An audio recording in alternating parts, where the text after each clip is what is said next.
Hi welcome back our channel சுபாக்கிரு life style. எல்லாரும் எப்படி இருக்கிறீங்க? நிறைய நாளைக்கு பிறகு நான் ஒரு vlog போடுறேன். இது வெள்ளிக்கிழமை எடுத்த வீடியோ. ஸோ நான் வெள்ளிக்கிழமை என்னென்ன வேலையை செய்தேன்றதான் இந்த வீடியோவில் இருக்க போகுது. வாங்க வீடியோக்குள்ளே போகலாம். மார்னிங் எழும்பினதுமே ஃப்ரெஷ் ஆகிட்டு கிச்சனுக்குள்ளே போயாச்சு. கிச்சனுக்குள்ளே போனதுமே நிறைய பாத்திரங்கள் கழுவுறதுக்காக இருந்தது. ஸோ எல்லாத்தையும் பொறுக்கி சிங்கிக்குள்ளே போட்டுட்டு ஒவ்வொரு பாத்திரமாக கழுவ வலிக்கிட்டேன். பாத்திரங்கள் எல்லாமே கழுவி வச்சாலே வீட்டில் அரைவாசி வேலை முடிஞ்ச மாதிரி இருக்கும். முதல் நாள் குக் பண்ணின எத்துகள் எல்லாமே கழுவாமல் அப்படியே இருந்தது. ஸோ அதையும் எடுத்து வச்சு எல்லாமே கழுவி கொண்டு இருந்தேன். அம்மா கடையில் நிற்கிறபடியால் கடை 9 மணிக்கு தான் க்ளோஸ் பண்ணுறது. ஸோ நானுமே நேற்று தான் ஜெஃப்னாலேருந்து வந்திருந்தேன். அதனால் கொஞ்சம் டயர்டில் நானுமே நெத்திரி ஆகிட்டேன். அம்மாவுமே நெத்திரி ஆகிட்டேன். எத்துகள் எல்லாம் அப்படியே வச்சுட்டு படுத்துட்டேன். ஸோ மார்னிங் விளம்பி தான் நான் எல்லா வேலையுமே செய்து கொண்டிருந்தேன்.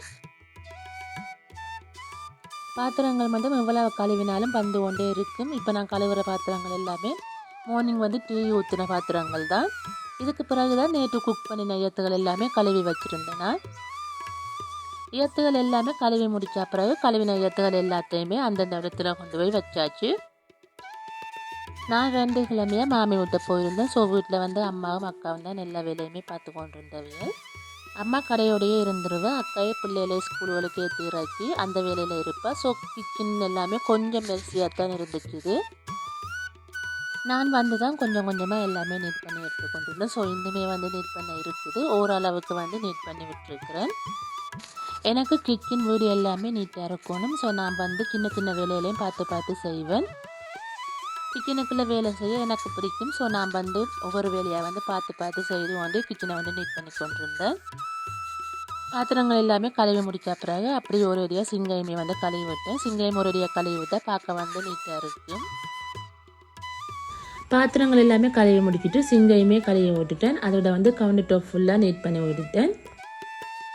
நீட் பண்ணி முடிய அடுத்த வேலையை ஸ்டார்ட் பண்ணிட்டேன். எனக்கு பர்த்டே கேக் ஆர்டர் வந்திருந்தது செய்து தர சொல்லி. ஸோ அதுக்கான வேலையை ஸ்டார்ட் பண்ணிட்டேன். என்கிட்ட பர்த்டே கேக்கு ஆர்டர் பண்ணினாக்கள் 1/2 kg சாக்லேட் கேக்கில் தான் பர்த்டே கேக் டிசைன் பண்ணி தர சொல்லி கேட்டிருந்தவையே. நானுமே ஓகே சொல்லிவிட்டு அதுக்கான வேலையில் ஸ்டார்ட் பண்ணிட்டேன். ஸோ இப்போ தான் நான் என்னோடய கேக் மேக்கிங் கிளாஸையும் முடிச்சிருக்கேன். இது என்னோடய 4வது ஆர்டர் தான். ஸோ எனக்கு ஒவ்வொரு ஆர்டருமே அவ்வளோ இம்பார்ட்டண்ட்டாக இருக்கும். நான் எல்லாமே பார்த்து பார்த்து செய்யக்கூடிய மாதிரி இருக்கும். நான் ஒவ்வொரு டிசைனையுமே பெர்ஃபெக்டாகவும் அழகாகவும் செய்து கொடுத்தா தான் எனக்கு அடுத்தடுத்த ஆர்டர்ஸ்கள் வரும். ஸோ அதுக்காக ஹார்ட் ஒர்க் பண்ணி ஒவ்வொரு டிசைனுமே பார்த்து பார்த்து நான் செய்து கொண்டிருக்கிறேன். ஒவ்வொரு கஸ்டமருமே எங்களுக்கு ஆர்டர்ஸ் தரும்போது ஒரு நம்பிக்கையில் தான் தெரியணும். ஸோ அந்த நம்பிக்கையை காப்பாற்றுற மாதிரி அவைகளுக்கு சாட்டிஸ்ஃபைட் ஆகிற மாதிரி எங்களோட கேக் இருக்கணும். நான் அப்படித்தான் நினச்சி ஒவ்வொரு ஆர்டர்ஸுமே செய்து கொடுக்குறேன்னா கேக் ஆர்டர்ஸ் தந்தவையிலுமே ரொம்ப ஹாப்பியாகிருவினோம். அதுக்கு பிறகு அவையோட ரிவ்யூ கூட எங்களுக்கு சொல்லுவினோம். கஸ்டமர் ஹாப்பி ஆகிற மாதிரி நாங்கள் செய்து கொடுக்குற கேக் இருக்குமா இருந்தால் தான் அவையல் அடுத்த கேக்குமே எங்கள்கிட்ட ஆர்டர்ஸ் தரக்கூடிய மாதிரி அவையலும் நினைப்பினோம். எக்ஸ்பீரியன்ஸான ஆக்கள் எவ்வளவோ பேர் இருக்கிற நேரம் பேசிக்காக இருக்கிற எங்கள்கிட்ட இந்த ஆர்டர்ஸை தர நேரம் அவையில் சந்தோஷப்படுத்துகிற மாதிரி நாங்களுமே செய்து கொடுக்க வேண்டியதாக இருக்கும். அது எங்களோட முக்கியமான பொறுப்பாகவுமே இருக்கும். நாங்களுமே அதை ஒரு முக்கியமான பொறுப்பாக நினைச்சாதான் அதை பெர்ஃபெக்டாக செய்யக்கூடிய மாதிரி இருக்கும். அப்படி இல்லாமல் நாங்களும் ஏனோ தானோ ஒன்று செய்தோம்னு சொல்லி சொன்னால் அவங்களுக்கும் ஹாப்பியாக இருக்காது. ஸோ எங்களுக்குமே ஒரு திருப்தி இருக்காது. ஃபர்ஸ்ட் பட்டரையும் சுகரையும் சரியான அளவு எடுத்துட்டு அதை பீட் பண்ண வலிக்கிட்டேன். கேக் பேக் பண்ணுறதுன்றது சின்ன விஷயம் இல்லை, கொஞ்சம் பெரிய ப்ராசஸ் தான். ஸோ அதையுமே ஒவ்வொரு வேலையாக பார்த்து கொண்டிருந்தேன். இது கிடைக்கல லஞ்சுமே சமைக்கணும். ரெண்டையுமே ஒரே நேரத்தில் செய்கிறதுன்றது கொஞ்சம் கஷ்டமான வேலை தான். இருந்தாலுமே வேறு வழி இல்லை, செய்து தான் ஆகணும்ன்றதுக்காக செய்து முடிச்சிட்டேன். பட்டரையும் சுகரையும் பீட் பண்ணின பிறகு முட்டையை பீட் பண்ணுறேன். ஸோ இதோட அளவுகள் எல்லாம் உங்களுக்கு வேணும்னு சொல்லி சொன்னால் எனக்கு கமெண்ட்ஸ் பண்ணுங்கள். நான் இன்னொரு வீடியோ மேக் பண்ணி போடுறேன். கேக் செய்து கொடுத்த பிறகு கஸ்டமர் ரொம்ப நல்ல ரிவ்யூ கொடுத்துருந்துச்சுன்னு. ஸோ எனக்குமே ரொம்ப ஹாப்பியாகிருச்சு. வெள்ளிக்கிழமை பொதுவாக வீட்டை அசைவம் எடுக்க மாட்டோம். இருந்தாலும் வேறு வழி இல்லை, எங்களுக்கு ஆர்டர்ஸுமே முக்கியம் தானே. அதனால் வெள்ளிக்கிழமையே நான் இந்த கேக் செய்துவிட்டேன். வெள்ளிக்கிழமை ஈவினிங் தான் அவங்களுக்கு வேணுமென்னு சொல்லியிருந்தேன். ஸோ நான் மார்னிங் தான் இந்த கேக் செய்திருந்தேன். முட்டை பீட் பண்ணின பிறகு பீட்டர் வந்து ஹீட் ஆகிட்டு ஸோ அதை வந்து கொஞ்சம் ஹீட் குறைக்கிறதுக்காக ஆஃப் பண்ணி வச்சுட்டேன். பீட்டர் 10 நிமிஷம் 15 நிமிஷத்துக்கு மேலே பீட் ஆகிற நேரம் வந்து ஹீட் ஆகும். ஸோ ஹீட்டை குறைக்கிறதுக்கு ஆஃப் பண்ணி வைக்கணும். அப்படி இல்லாமல் நாங்கள் வந்து பீட் பண்ணி கொண்டு இருந்தோம்னா அது தானாகவே வந்து ஆஃப் ஆகிரும். ஆனால் வந்து திருப்பி சரியான நிலைக்கு வர்றதுக்கு வந்து எப்படியும் ஒரு 20 நிமிஷத்துக்கு மேலே ஆகும்.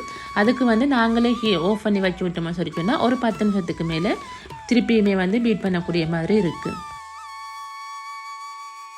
முட்டையெல்லாம் போட்டு பீட் பண்ணின பிறகு ஏற்கனவே baking powder, baking soda, cocoa powder எல்லாம் போட்டு சளிச்சு வச்சுருந்தேன். ஸோ அதையும் போட்டு ஸ்பெச்சுலாவால் வந்து மிக்ஸ் பண்ணிவிட்டு அதுக்கு பிறகு பீட்டரால் வந்து பீட் பண்ணுறேன். நான் இந்த வீடியோவில் வந்து எந்த ஒரு அளவுமே சொல்லலை. உங்களுக்கு அளவுகள் வேணுமென்னா நீங்கள் என்ன கமெண்ட்ஸ் பண்ணுங்கள். நான் வந்து அளவுகளோடு உங்களுக்கு ஒரு வீடியோ தரேன். சம்டைம் அது உங்களுக்கு வந்து யூஸ்ஃபுல்லாக இருக்கும். ஸோ தேவையான கமெண்ட்ஸ் பண்ணுங்கள். கலவையை போட்டு பீட் பண்ணின பிறகு ஃப்ரெஷ் மில்க் விட்டு பீட் பண்ணுறேன். அதுக்கு பிறகு வனிலா எசன்ஸ் விட்டு பீட் பண்ணுறேன். நான் யூஸ் பண்ணின ஃப்ளேவர் வந்து பைனாப்பிள் ஃப்ளேவர். இந்த ஃப்ளேவர் வந்து எல்லாருக்குமே விருப்பமான ஒரு ஃப்ளேவராக இருக்கும். நான் வந்து கேக் கிளாஸுக்கு போயிருக்கிற நேரம் எங்களுக்கு வந்து எக்ஸாம் நடந்தது. ஸோ நான் அப்போயுமே இந்த ஃப்ளேவர் தான் யூஸ் பண்ணியிருந்தேன் நான் கேக்குக்கும்.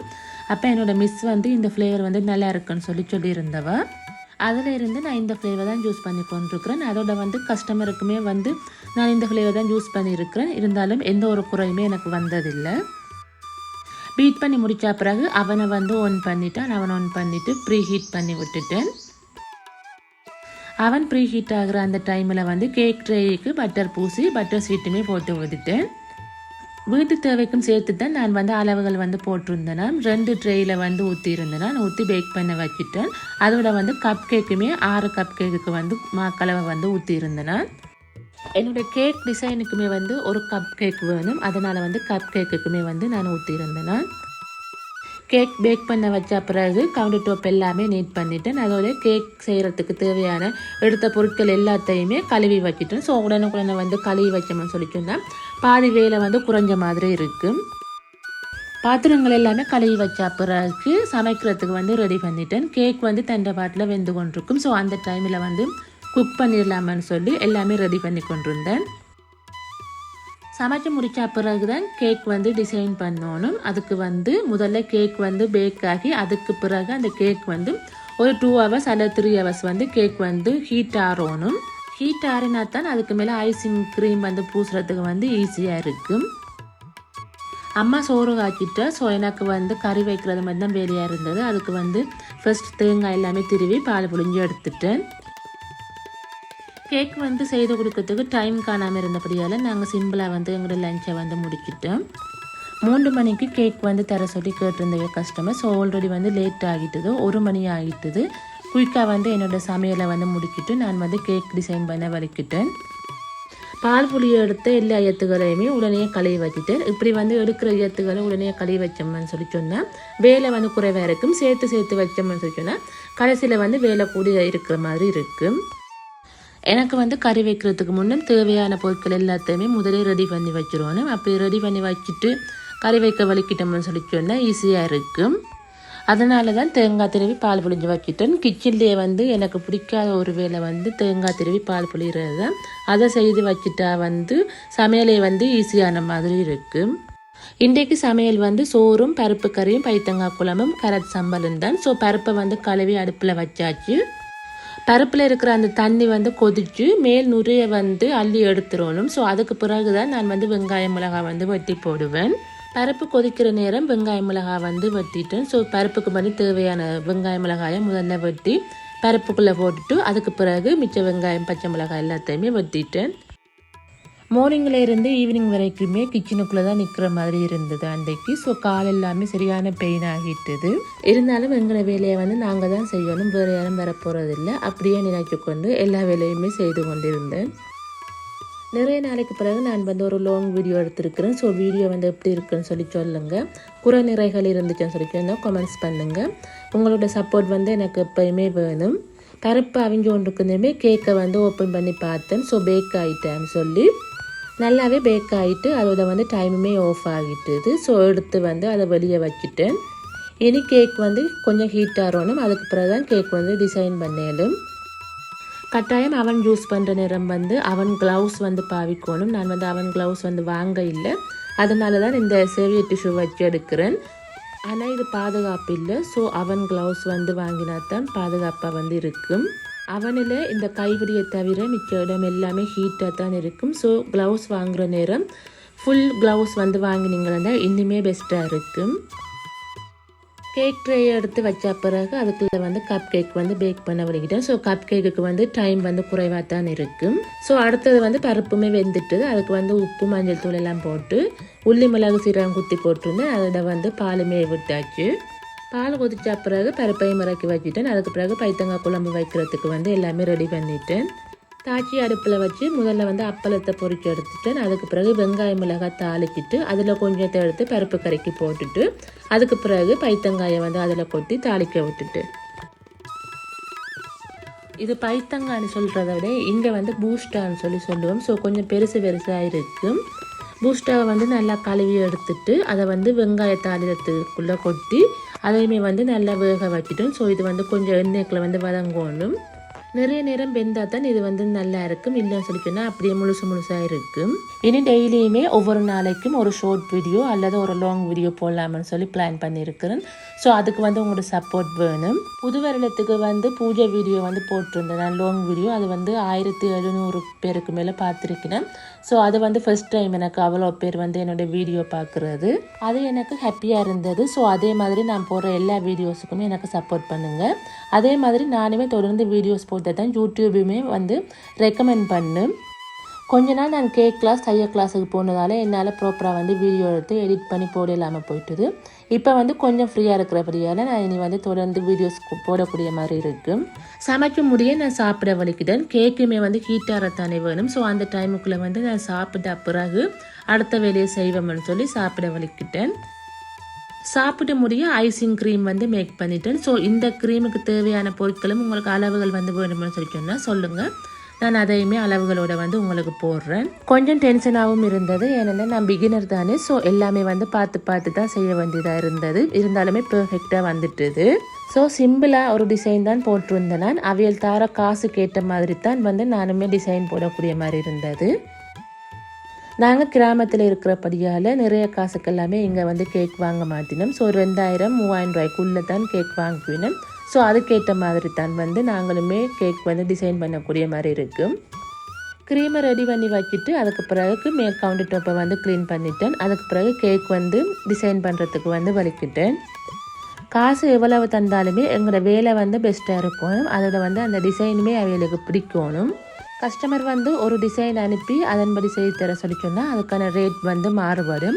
ஸோ இது வந்து நானாகவே ஒரு டிசைன் போட்டு தான் செய்கிறேன். அந்த டிசைன் வந்து அவைகளுக்குமே பிடிக்கிற மாதிரி இருக்கணும். ஸோ வந்து சிம்பிளாக எலிகண்டாக வந்து ஒரு டிசைன் வந்து போட்டிருக்கிறேன். 3 மணிக்கு கேக் தர சொன்னபடியால் கொஞ்சம் குயிக்காக வந்து வேலையை செய்து முடிக்கிட்டேன். இருந்தாலுமே மழை வந்துட்டுது. கஸ்டமர் வந்து 5 மணி போல் தான் கேக் வந்து எடுத்திருந்தவியல். ஸோ இப்படி தான் என்னோடய கேக் டிசைன் வந்து இருக்குது. எப்படி இருக்குன்னு சொல்லி சொல்லுங்கள் இந்த கேக் டிசைன். அடுத்தது திங்கட்கிழமையுமே ஒரு பர்த்டே கேக் ஆர்டர் இருக்குது. ஸோ ஞாயிற்றுக்கிழமை வந்து அதுக்கான வேலையிலையுமே வந்து நான் செய்து வைக்கணும். அந்த கஸ்டமர் மண்டே மார்னிங்கே கேக் வேணும் வந்து கேட்டிருந்தவையல். அதனால் ஞாயிற்றுக்கிழமையே நான் அதுக்கான கேக் எல்லாமே ரெடி பண்ணி வச்சிருவணும். கேக் பேக் பண்ணி முடிஞ்ச பிறகு என்னோடய கிச்சன் இப்படி தான் இருக்குது. கேக் டிசைன் பண்ணி முடிய மழையுமே வந்துட்டுது. நிறைய நாளைக்கு பிறகு வந்து மழை பெய்திருக்குது. ஸோ அதை கொஞ்சம் நேரம் பார்த்து கொண்டு இருந்தேன். பார்க்க வந்து அவ்வளோ ஒரு அழகாக இருந்துச்சு. ஒரே வெயிலும் வெக்கையுமா இருந்தது. மழை வந்ததுமே அவ்வளோ சந்தோஷமாக இருந்தது.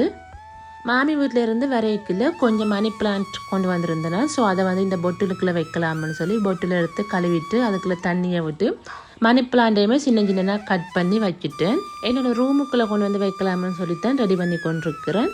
ரூமையுமே கொஞ்சம் ரெடி பண்ணலாம்னு சொல்லி தான் இந்த அரேஞ்ச்மெண்ட்ஸ் எல்லாமே செய்து கொண்டிருக்கிறேன். எல்லாமே செய்து முடிய நான் ரூம் டூருமே போடுறேன். ஸோ அவ்வளோ பெரிய ரூமாக இருக்காது, சின்ன ரூம் தான். ஆனால் அதுலேயுமே வந்து இவ்வளோ ஆர்கனைஸ்டாக வச்சுருக்கிறேன்னு சொல்லி நான் வந்து ரூம் டூர் போடுறேன். இப்போ கொஞ்சம் கார்டனிங்லேயும் இன்ட்ரெஸ்ட் வந்திருக்கு. ஸோ அங்கேயுமே வந்து சின்ன வேலையை வந்து செய்து கொண்டிருக்கிறேன். ஸோ எல்லாமே செய்து முடிய நான் வந்து அதுவுமே ஒரு வீடியோவாக போடுறேன் உங்களுக்கு. இனி தொடர்ந்து உங்களுக்கு ஒரு லாங் வீடியோ இல்லைன்னா ஒரு மினி விலாக் வந்தாலும் வரும். ஸோ பாருங்கள், பார்த்து சப்போர்ட் பண்ணுங்கள். இப்போ எனக்கு டைம் இருக்கிறதால வீடியோ வந்து எடுத்து எடிட் பண்ணக்கூடிய மாதிரி இருக்குது. இன்னுமே வீட்டில் வந்து நிறைய வேலைகள் வந்து செய்கிறதுக்கு வந்து பிளான் பண்ணியிருக்கிறேன். ஸோ அந்த வேலையில் எல்லாமே செய்கிற நேரம் அதை வந்து ஒரு வீடியோவை எடுத்து உங்களுக்கு போடுறேன். மேபி அது உங்களுக்கு வந்து யூஸ்ஃபுல்லாக இருக்கும்.